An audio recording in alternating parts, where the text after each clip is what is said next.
Modern liberal propaganda tends to portray the crimes of Nazi Germany in the most favorable light for entrepreneurs. They say that all this is the work of the diabolical Führer, at best even the SS or the Gestapo, and the entrepreneurs are just innocent victims of circumstances. Well, they used slave labor, but did the entrepreneurs run concentration camps? No, this is the work of the SS. Did the entrepreneurs torture the prisoners? Come on, these are all evil nations. The businessmen themselves were generally against it, but they were all forced to. The soul of a private owner during the war is of course Oskar Schindler, the savior of the Jews. The noble entrepreneur just wanted to make money, and then, realizing all the horrors committed by the Nazis, he relented and began to help, spending all his fortune on it. In order to achieve the effect of a pity from the viewer, the society is introduced for business propaganda from two circumstances. First, Schindler made his fortune from slave labor, and no matter how many Jews he saved them with their own money. All his humanism is at someone else's expense. Second, Schindler is a slave owner who escaped punishment. Saving someone's life does not remove criminal responsibility for crimes against humanity.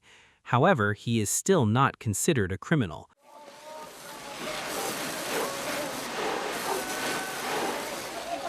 I've got some 200-meter horses back in the Himalaya. I have 20 meters at home in my garden. We can reach the cars at the end. What?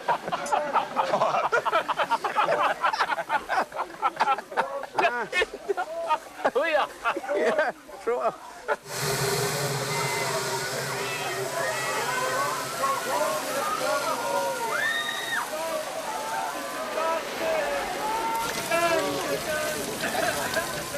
However, the most important social function of such stories is to separate Nazis and entrepreneurs. They say that the maniacs and criminals were only military, and businessmen were not involved at all. They say there were no private concentration camps, extermination by labor, requests for the supply of slaves, beating people to death by private factory guards, etc. Really, who's heard about dozens of private concentration camps now? But here they are. The КРУПП case. The camps founded and used by the КРУПП company are more than 50 in total. No, there was no unsurmountable barrier between the entrepreneurs and the SS. In fact, КРУПП surpassed all other entrepreneurs in the use of slave labor, including the chemical concern Farben. Nowhere has sadism, senseless brutality, and the treatment of humans as inanimate raw materials reached such an extent. An important part of the German military production was that these defendants disposed of thousands of slaves, military prisoners, concentration camp prisoners, Italian military internees, and foreign civilians from the occupied territories. As for concentration camp prisoners, the practice of the SS until 1942 was to exterminate them relatively quickly. At the same time, it was decided to use the labor resources of these victims and thus extract from the man his life's work in a few short months. It was a policy that combined labor and destruction with labor. We need to stop here, yes. We need to discuss something. Business thinkers tell us. You stated at the very beginning that no one has refuted Marx's labor theory. No one has confirmed it. These concepts cannot be confirmed or refuted. You cannot set up an experiment in which you will confirm or refute Marx's labor theory. This is a very, very dubious statement, given the practice of squeezing labor and therefore money out of concentration camp prisoners. Can we say that this was an experiment confirming the labor theory of value? Hardly, although it's all pretty revealing. And yet it is unclear why. Why, in order for a businessman to make a profit, it is necessary to squeeze labor out of the workers and not from the businessman himself. Where does his profit come from? The capitalist's profit is taken from the use of capital. It is taken from the entrepreneurial ability to use capital. That is, out of thin air? That's how it is. It turns out that the profits of Nazi entrepreneurs and slave labor have nothing in common. Apparently, all the profits from the destruction of people by labor are derived from, let's say, a little specific in this case, but no less creative and skillful abilities of the entrepreneur, and no less specific and creative use of capital. That's how it all works. Well, of course, scratch a liberal, you'll scratch a fascist. The gradual depletion of German labor resources has led to the fact that the labor force has become the main vulnerability of production. The defendants, Alfred Krupp, Leather, Hudramond, Inn, and von Below, through RVC, RVE, and other industrial associations, vigorously took up the solution of this problem. These associations exerted joint pressure from interested industries on all authorities involved in the recruitment and distribution of slave labor. Representatives of the RVC and the RVR joined representatives of the Wehrmacht and the SS in forcibly recruiting workers. Armed guards, barbed wire fences, and other measures were used to keep the workers from contacting the German population and escaping, and the few who did manage to escape were reported to the Krupp factory police and the Gestapo and dealt with. When hordes of skinned prisoners of war and foreign workers crowded into Essen in 1942, the accused Inn and the staff of the Gustal Fabric Personnel Department issued a circular reminding German civilians that all prisoners of war, even French ones, were citizens of enemy states. Russian civilian workers should be treated in the same way as prisoners of war. Any sympathy is false sympathy, which the courts do not recognize as justification. The usual Krupp camps for foreign workers and prisoners of war were similar in many ways to prisons, but the Krupp Company also maintained real concentration camps in Essen and at several of its other factories together with the USSR or the Gestapo. Private concentration camps. Have you heard about this before? We haven't heard about this before. Business propaganda perfectly suppresses such facts from business history.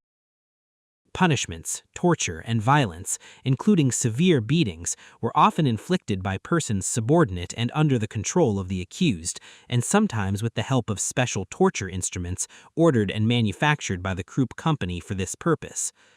The Krupp Company also authorized its factory police to impose penalties. In Essen, there were various crimes committed by Krupp employees against foreign workers, prisoners of war, and concentration camp prisoners. The defendant von Below encouraged the brutality by publicly approving the guards' praise for the murder of a Russian military prisoner who tried to pick up bread while clearing a blockage at the Krupp bakery in Essen. The Krupp Company sent unruly foreign workers to a special disciplinary camp, and there, through the defendant von Below's deputy, the Krupp Company actively encouraged mistreatment of foreigners so that conditions in the camp could not compare with those in the Krupp factories. In one of the camps, female workers from the east were awakened by being soaked with cold water. Beatings by the guards, kicks and punches were common. For disciplinary purposes, Krupp employees bound prisoners with steel whips. The unimaginable method of torture used at the Krupp enterprises in Essen consisted in using an iron cabinet in which the slaves were crammed into a squatting position and left for a period of several hours to several days. A sophisticated method of torture was pouring water over the victims in winter through holes in the upper part of the closet. But what is the difference from the SS? He's gone. Persecution on political, racial, and religious grounds was practiced against workers and those deported from occupied countries, and especially against concentration camp prisoners, Russian prisoners of war, and Jewish concentration camp prisoners. Krupp circulars to the Gust factory ordered that Polish, Czechoslovakian, and Oriental workers be punished more severely for the same offenses than others. The systematic discrimination of Russian prisoners of war and Jewish concentration camp prisoners in the distribution of food at the Krupp factory led to actual clashes between the two groups over spoiled food, which foreign civilian workers rejected as unfit for human consumption. The labor of foreign women and children was used in military production and for other purposes.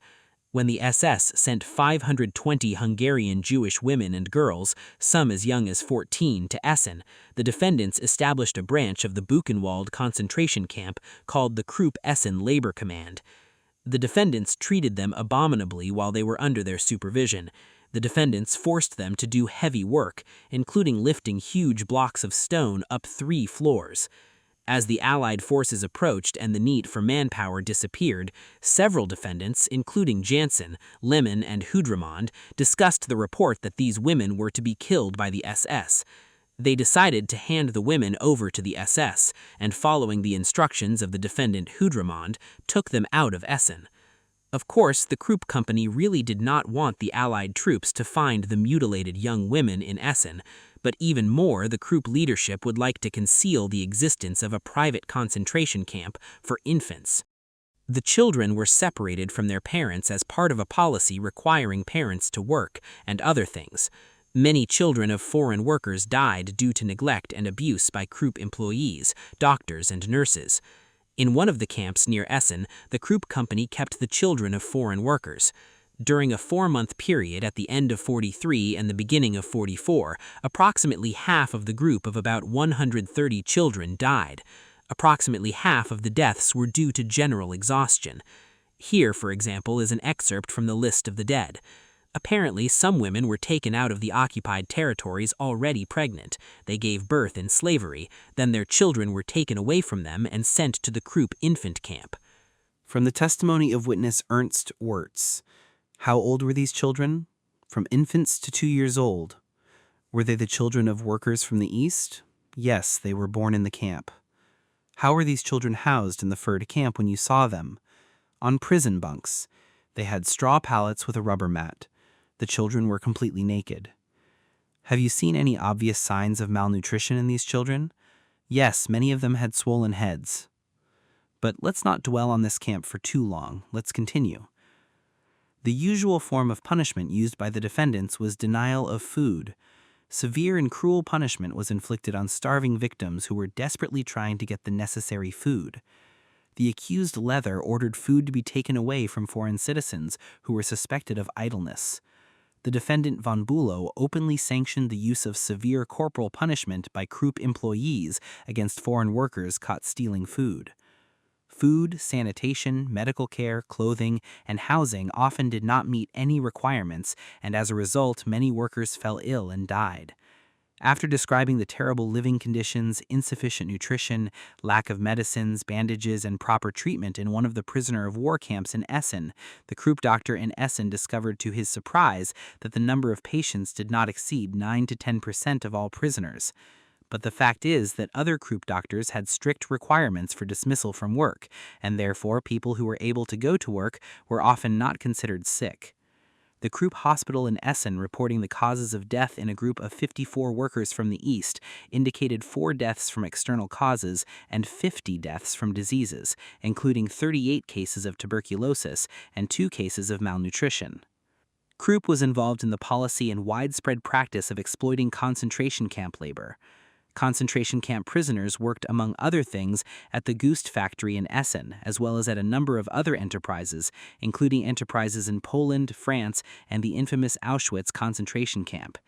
Many other important Krupp projects were planned based on the assumption and calculation that the labor of concentration camp prisoners would be available to carry out these projects.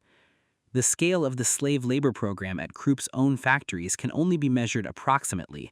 However, the records in Essen show that there was once a day when the Krupp company used about 75,000 slaves throughout Germany. The capitalist's profit is taken from the use of capital. It is taken from the entrepreneurial ability to use capital. That is, out of thin air? According to other records and testimony provided by the prosecution, a total of about 100,000 people were exploited by the Krupp company as slaves in Germany, in other countries, and in concentration camps. If we take into account the lost records and high turnover of personnel due to deaths and escapes, as well as the abandonment of old and creation of new factories, the total number of Krupp slaves should be much higher. The vast number of foreign workers exploited in their own countries and subjected to restrictions often bordering on slavery are not included in these figures. All members of the Executive Council and their deputies participated in the provision, exploitation, and ill treatment of slaves. The requests and demands of more and more slaves came from them. Sometimes they specified specific categories of foreign labor they needed. After 1942, they always knew that their requests would be fulfilled at the expense of foreign civilians or prisoners of war.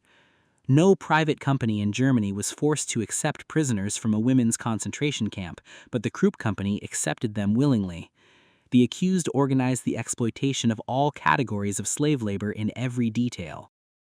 As you can see, there are no strict boundaries between German entrepreneurs and the Nazis. Schindler, the savior of the Jews, is a mediocre exception, a drop in the ocean of criminal entrepreneurship. Hundreds of thousands of people were exploited by private enterprises. Tens of thousands were tortured to death in the same place, and the factory's private security guards were no different from the SS maniacs.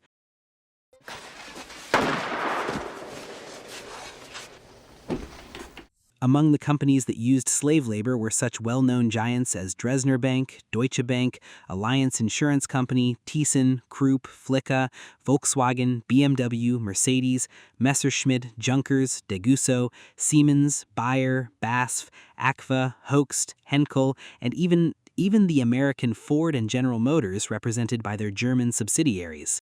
And if you believe the views of the author of this book, then by 1944 in Germany, it was hardly possible to find large-scale production that did not use slaves in one form or another.